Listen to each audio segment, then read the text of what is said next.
Hey, Alfredo! Hey, Vlad, how you doing? ¿Cómo está? How you doing? Hey, we are talking about having Christmas Eve dinner over here. What's everyone plans? We Look at this, we have December. December, look at this weather here. Today we have planned to do a little motorbike ride. Actually, we wanted to go to have a breakfast, but we decided we will just chat around. Yesterday we had a celebration, Christmas party with our staff. Matt was there and actually good. I think it was a good evening, it was fun. This is for the motorcycle. yeah. And this sits here. Nice weather, nice day. I met Dr. Vlad in the gym. He introduced me to his wife, Tatiana, and she said, oh, Alfredo, you know, I have a lady that I met in a reading club that maybe you would like to meet her. I said, well, I'm old, but why not? Vlad gave me the phone number and she calls the lady, and I am hooked up with that lady over 4 years and a half already. I know him, he trusts me, I trust him, and this is a good relation. Vlad has strong ideas because he was around the world. Yesterday I read that all Coloradans hospitals are full with COVID. The virus is still similar to the original, but is less lethal. However, one has to understand, so far, worldwide, we are now second year. So far we have 200 plus millions ill, and we are having right now, I think, almost 9 billion humans on the world. So just to make understand how long it's gonna take till everybody will have this. The problem is actually if there are too many people who get same time ill, that no health capacity on the health system. Yeah, no health system can withstand that. That's why they try to, as soon as possible, to get all either vaccinated or get ill, if it must be, with a lighter virus. So then the natural immunity kind of hits more. The West has waited over 6 months till they have their own vaccination due to geopolitical reasons. And meanwhile, hundreds of thousands of people died because of this. Over 5 million people have officially fallen victim to the virus. The vaccination against Ebola, which is used in Africa, is made in Russia, to let you know. Probably the most effective. With least, if at all, side effects, it's still the Russian vaccine, strangely enough. Today, 85%, I think, or more, of San Marino is vaccinated with the Russian vaccine. There is no COVID there. 70 countries have approved and using today Sputnik V. So it is not approved by FDA, and the World Health Organization is still kind of playing games because they're following also the American directions. Over 4 billion people have been vaccinated with Sputnik V. So that shows how the representatives in Washington are caring about money and profits more than about life, saving lives. And that's exactly why many people are resisting these vaccinations, not because per se they are against vaccination. Vaccination is, a very good thing, but because to many different occasions, like I just shown here, people worldwide lost trust in government. No vaccine's ever been proven safe, and no vaccine has ever been proven effective. We know there is a term like martial law. What does mean martial law? Martial law means that if there is, God forbid, a catastrophe, a war, if such an event like pandemic happens, where immediately harsh decisions to be made, because either people die, as we have just discussed, or other people cannot learn, and this is for them a critical time in their lives to get forward, to be developed, or economy stops. I just want to make a point here, just to understand. There were complaints, why the restaurants have to close, open the restaurants, open this and this.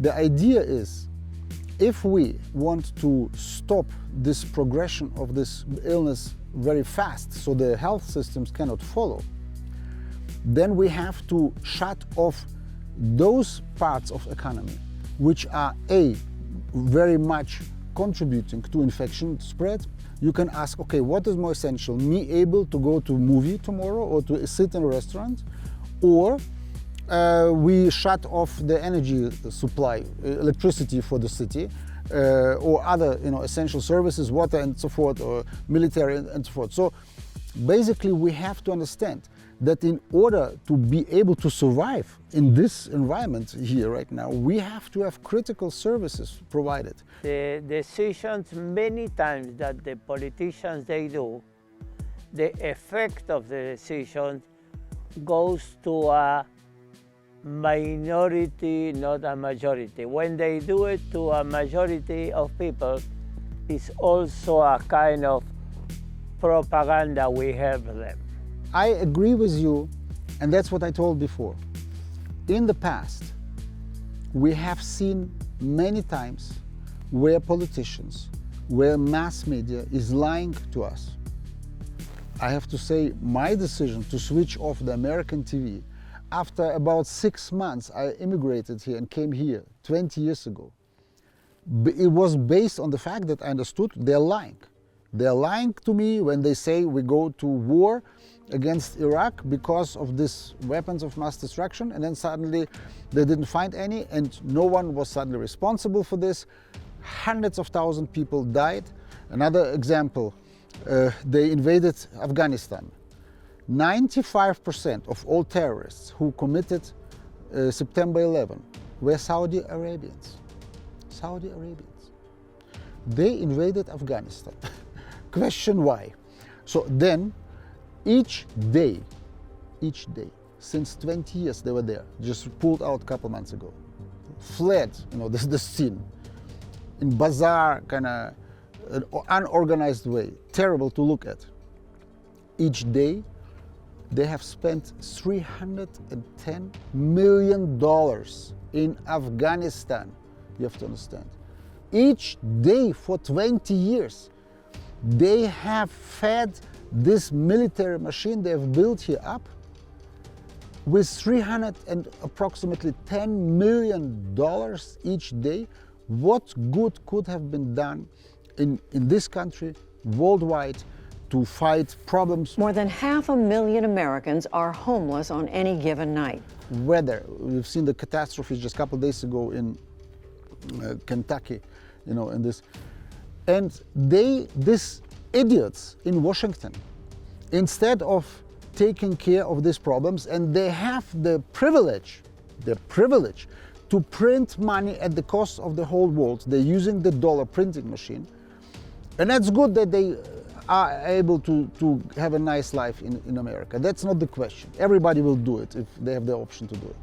And what for they use this? To fight wars and illegally use all the means they have to keep this position.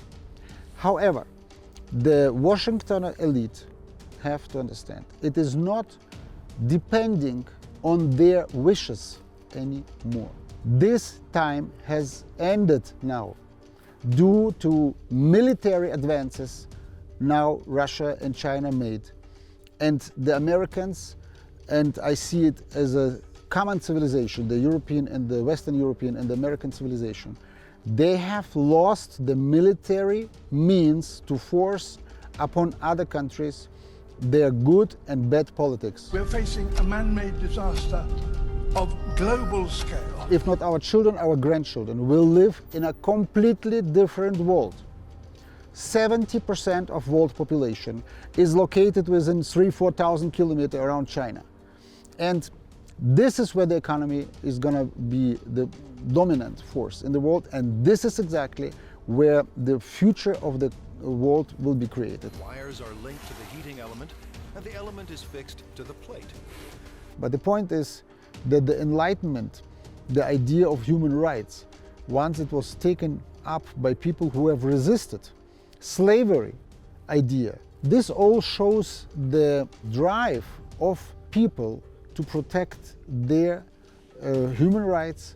But human rights can be only protected within a community, call it country, where it is a sovereign object, and where the politicians who are representing the interests of these people, they are staying for the interests of these people. Right now the elites are sitting in Washington and since over 50 years are more or less dictating the Western Hemisphere. And after fall of Soviet Union, now they thought they can create a monopolar world. It is failing because one cannot have one center of power which solves all problems worldwide in a proper way, means locally also interests of people. That's why this is not going to work.